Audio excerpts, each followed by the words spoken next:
9वीं class में पढ़ने वाले बच्चे को शायद 10वीं या 11वीं पढ़ने वाले बच्चे ने नशे की गोलियां खिलाई। बेटा बताएंगे आपको क्या बोल करके आपके दोस्त ने गोली खिलाई? चॉकलेट है बोलकर खिलाया और हाथ पैर दर्द दे रहा था खाने के। आपको स्कूल में खिलाया? हाँ। पढ़ने वाले बच्चे के पास नशे की गोलियां कहाँ से आई? ये सबसे बड़ा सवाल है कि इतना छोटा बच्चा, स्कूल में पढ़ने वाला बच्चा, उसके पास नशे की दवाइयां जो है वो कहाँ से आई, कहाँ से खरीदा, किससे मंगवाया? तो हम लोग खेल रहे थे लंच करके, उसके बाद मेरे को बुलाया और ये चॉकलेट है करके दिया, फिर खा लिए। ये गर्दन थोड़ा टेढ़ा होने लगा, मतलब कि नस खींचा होने वाला लगा। उसके बाद ना घर में बताया, फिर हॉस्पिटल लाए। तो हम लोग समझे कि सर्दी की वजह से नस पकड़ लिए होंगे, तो खांसते खांसते ऐसे नस पकड़ा होगा करके हम देखिए मैडम उसको बहुत घबरा गए थे। बच्चा का सिर ऐसे ऊपर नीचे हो रहे थे कि इन बच्चों के पास वो दवाइयाँ आई कहाँ से, क्योंकि ये गंभीर विषय है। वैसे ही पूरे शहर में अपराध नशे को लेके लगातार शिकायतें आ रही है। नशे के कारण अपराध भी बढ़ रहा है, नशे की लत भी बच्चों में बढ़ रही है, बड़ों में बढ़ रही है। लेकिन ये 14-14 साल के बच्चों को नशे की गोलियां मिलना और उनकी तबीयत खराब होना।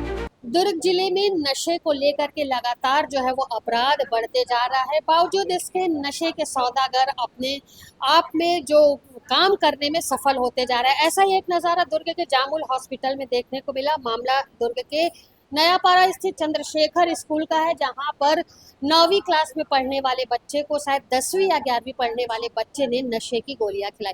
अब यहाँ पर आप ये सोच सकते हैं कि 10वीं क्लास में पढ़ने वाले बच्चे के पास नशे की गोलियां कहाँ से आई? ये सबसे बड़ा सवाल है कि इतना छोटा बच्चा, स्कूल में पढ़ने वाला बच्चा, उसके पास नशे की दवाइयां जो है वो कहाँ से आई, कहाँ से खरीदा, किससे मंगवाया, ये अभी जांच का विषय बना हुआ। लेकिन इस वक्त मैं दुर्ग के जामुल हॉस्पिटल में मौजूद हूँ, जहाँ पर वो 2 बच्चे एडमिट किए गए हैं जिन्हें उस बच्चे ने नशे की दवाई खिलाई थी। जानकारी मिल रही है कि 2 बच्चे दुर्ग के जामुल हॉस्पिटल में एडमिट हैं, एक बच्चा कलर्स हॉस्पिटल में मौजूद है और एक बच्चा सरकारी अस्पताल में मौजूद है। अभी हम बच्चे से बातचीत करेंगे, घटना जो है वो कब की है, क्योंकि काफ़ी संवेदनशील मामला है। बच्चे से हम बातचीत करेंगे और पूछेंगे कि किस वक्त उसे नशे की गोलियां खिलाई गई, क्या बोल करके खिलाया गया, उसके बाद उसकी स्थिति किस तरीके से बिगड़ी, जिसके बाद आज वो छोटा बच्चा जो है वो हॉस्पिटल में मौजूद है, इलाज कर चल उसके परिजन उसका करवा रहे हैं। हम बच्चे से बातचीत करते हैं। बेटा बताएंगे आपको क्या बोल करके आपके दोस्त ने गोली खिलाई? चॉकलेट है बोलकर खिलाया और हाथ पैर दर्द दे रहा था खाने के। आपको स्कूल में खिलाया? हाँ। वो कौन सी क्लास का बच्चा है? 10वीं। आपका दोस्त है? हाँ। अच्छा, क्या बोला उसने? चॉकलेट है खा ले के हाँ। और खाया और पानी भी पिला दिया। अच्छा, चॉकलेट के बाद पानी पीते, ये आपको मालूम है कि चॉकलेट खाने के बाद पानी पिया जाता है? मालूम है ना, नहीं पिया जाता है। तो आप गोली खाए, तो आप गोली खाने के बाद पानी पिए? हाँ। फिर हाथ पैर दर्द दे रहा था, स्कूल का छुट्टी हुआ, घर गया और थोड़ा देर खेलने चला गया, फिर घर में आग सो गया, फिर दूसरे दिन गर्दन ऊपर हो गया था। अच्छा, गले में दर्द हुआ, फिर किसको बताया आपने ये बात? किसी को नहीं। फिर आ रहा तक मेरे दोस्त छोड़ने आए घर, फिर वही आसपास के भाई लोग घर के नहीं, जब आप ये सब जब हुआ तो आप स्कूल चले गए थे? हाँ। फिर वहाँ कैसा लगा स्कूल में? वही से ऊपर हो गया था। अच्छा, फिर लाया मेरे को घर, फिर वही आसपास भाई लोग थे, उन लोग धरे थे, फिर यहाँ हॉस्पिटल हाँ। लाया गया। अब क्या लगता है, अब आप चूंकि नशे की दवाई आपको दी गई, नशे की गोली दी गई, खाने के बाद आप हॉस्पिटल पहुंचे, अब कितना सतर्क रहेंगे? कोई इस तरीके की चीजें आपको देगा? नहीं खाएंगे। नहीं खाएंगे ना? नहीं। आपको क्या बोल करके स्कूल में नशे की दवाई दी? मेरे को, हम लोग लंच में खेल रहे थे, लंच करके। आप कौन सी क्लास में? 10th क्लास में। 10th में? हाँ। तो हम लोग खेल रहे थे लंच करके, उसके बाद मेरे को बुलाया और ये चॉकलेट है करके दिया, फिर खा लिए। फिर उसके बाद खाए, फिर उसके बाद ना थोड़ी देर बाद ना पैर हाथ में दर्द उठा, फिर उसके बाद छुट्टी हुआ, फिर घर गए, फिर वहाँ से ना सो गए। फिर सुबह को ना ये गर्दन थोड़ा टेढ़ा होने लगा, मतलब कि नस खींचा होने वाला लगा। उसके बाद ना घर में बताया, फिर हॉस्पिटल लाए। घर में बताया तो मम्मी पापा क्या पूछे आपको, ऐसा क्यों लग रहा है, तो कुछ बताया आपने? अरे फिर बोले कि दोस्त एक दवाई दिया था चॉकलेट टाइप से, उसी को खाए हैं तो वही नाम से हो रहा होगा करके। और अभी यहाँ कितने दिन हो गए आपको आए? 2 दिन। और आपका वो दोस्त आपसे मिलने आया जिसने आपको दिया था गोली? नहीं आया। नहीं आया? नहीं आया। अच्छा, उसने क्या बोला आपको? चॉकलेट है और करके। आपकी क्लास में है वो? हाँ। 10वीं में ही है? हाँ। तो आपने ये सारी बातें अपने टीचर को बताई? नहीं। नहीं बताया? टीचर आए थे आपसे मिलने? यस टीचर आए आए थे थे, यहाँ? आए थे ना।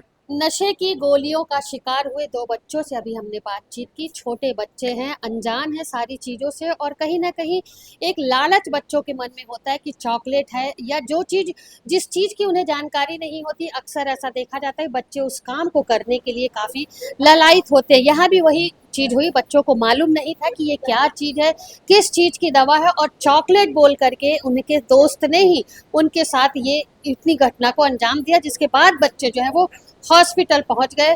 दोनों बच्चों के परिजन भी यहाँ पर मौजूद हैं, उनसे बात करते हैं कि अब वो क्या चाहते हैं, अभी बच्चों की स्थिति किस तरीके की। जी बताएंगे, आपका बेटा है ये? नाती नाती है। क्या बताया इसने घर आकर? कुछ नहीं बताया। फिर कैसे आपको पता चला? वो कल गुरुवार की गिरीश ना तो बच्चा मन उठा के लगी तो बाद में हमारा पता चली से कि अच्छा, हम सब काम होने के बाद बताया हाँ, बच्चा, फिर आप हॉस्पिटल लेके आए उसको? हाँ अभी ये बता थे। अब हमन लग पता नहीं रही अभी बेटी। डॉक्टर क्या बोल रहे हैं? अब डॉक्टर का बोला थे पता नहीं है। वो पर्ची में लिखा है मैं भी चले गई। इनके और लोग कहाँ है? Mummy papa? नाती ये मम्मी है पापा होती गई। अच्छा, और मम्मी? बच्चे ने आपसे भी कुछ नहीं बताया? नहीं बताया मेरे को, सर्दी खांसी करके बोल रहे थे तो हम लोग समझे कि सर्दी की वजह से नस पकड़ लिए होंगे तो खांसते खांसते ऐसे नस पकड़ा होगा करके हम देखे मैडम उसको बहुत घबरा गए थे। बच्चा का सिर ऐसे ऊपर नीचे हो रहे थे। हम्म, फिर हमारे अच्छा, उधर गर्दन लटक रही। हाँ तो हमारे उधर सब भैया लोग थे ना, उन लोग लेके आए। आपने उस बच्चे से मुलाकात नहीं की? उसके घर जाके मिलना नहीं चाहे जिसने दवाई दिया था? नहीं मिले हम लोग से। मिलेंगे कि नहीं मिलेंगे? उससे मिलेंगे कि नहीं मिलेंगे? उस बच्चे को आप जानती है जिसने इसको दवाई दी? नहीं नहीं नहीं, कहाँ रहता है वो भी नहीं मालूम। नहीं पता। तो अब अभी डॉक्टर क्या बोल रहे हैं? इस बच्चे के लिए डॉक्टर क्या बोल रहे हैं? आपके बच्चे के लिए इलाज चल रहा है उसका? ठीक क्या? है बोल रहे। ठीक है, तो हाँ। कब डिस्चार्ज करेंगे? इसको यहाँ से कब डिस्चार्ज करके ले जाएंगे घर? उसको तो कल के दी दीदी छुट्टी, तो ये सब बात हुआ ना तो और रख लिए बच्चे को।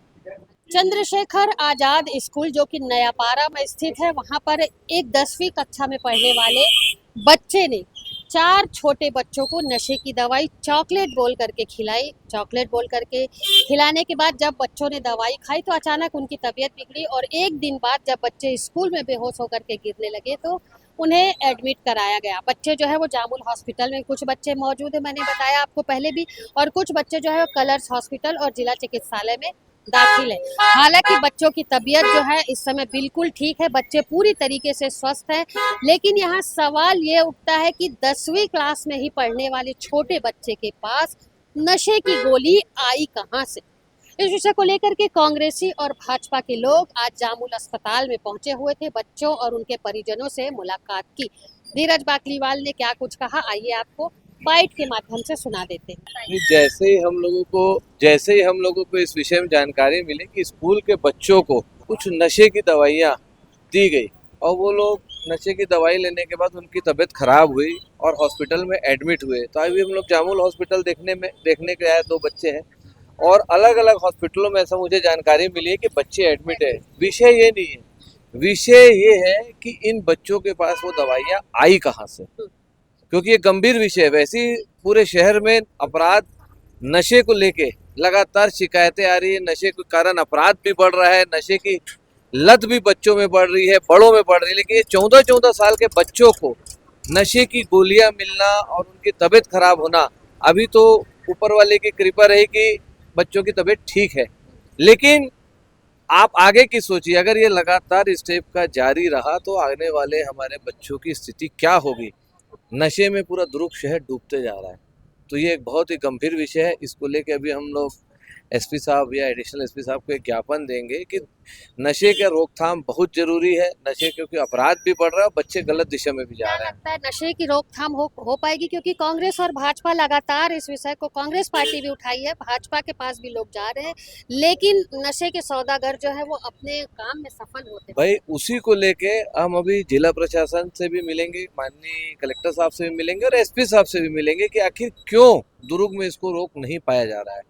लगातार बढ़ रहा है, कम होने का नामो निशान नहीं हो पा रहा है, कम नहीं हो पा रहा है, तो उसको लेके हम अभी कलेक्टर साहब से भी मिलेंगे। एक पल के लिए बताइए, क्या रोक लग पाएगी नशे? भाई रोक लगाना बहुत जरूरी है, हम सब की जिम्मेदारी है, प्रशासन की भी जिम्मेदारी और ये हम सब की जिम्मेदारी है कि राजनीति से ऊपर हट के हम लोगों को इस विषयों में गंभीर होके इस बच्चों की इस लत से हम लोगों को रोकना होगा। जिला अध्यक्ष धीरज बाकलीवाल ने इस विषय को लेकर के किस तरीके की जानकारी दी है वो आप लोगों ने सुना।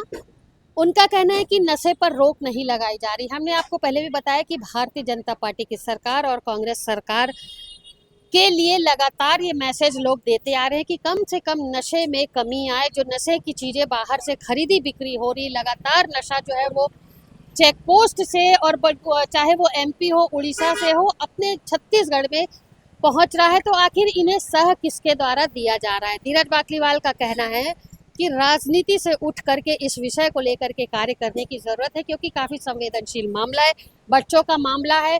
आज बच्चे भगवान की दया से सुरक्षित है, लेकिन यदि इस गोली का ज़्यादा सेवन करवाया जाता बच्चों को तो ना जाने स्थिति किस तरीके की होती। फिलहाल सभी बच्चे अभी सुरक्षित है, स्वस्थ है। डॉक्टर का कहना है कि बच्चे जो है वो पूरी तरीके से सुरक्षित है, लेकिन सवाल यहाँ पर बार बार यही उठता है कि आखिर 10वीं क्लास में पढ़ने वाले बच्चे के पास नशे की गोली कहाँ से आई? क्या उसके साथ कोई और मिला हुआ है, उसके पीछे कुछ और लोग हैं? ये अभी जांच का विषय बना हुआ है। फिलहाल ज्ञापन की बात की जा रही कि नशे का कारोबार लगातार छत्तीसगढ़ में जिस तरीके से बढ़ रहा है, तो उससे लेकर के एक एसपी को और सीएसपी को ज्ञापन दिया जाएगा। देखना होगा इस विषय पर कितनी कार्यवाही होती है। क्या नशे के सौदागर जो खुलेआम नशे का काम कर रहे हैं उन पर लगाम लग पाएगी, ये बड़ी बात है। मेरे सहयोगी लक्ष्मीकांत देवांगन के साथ दुर्ग से मैं भी।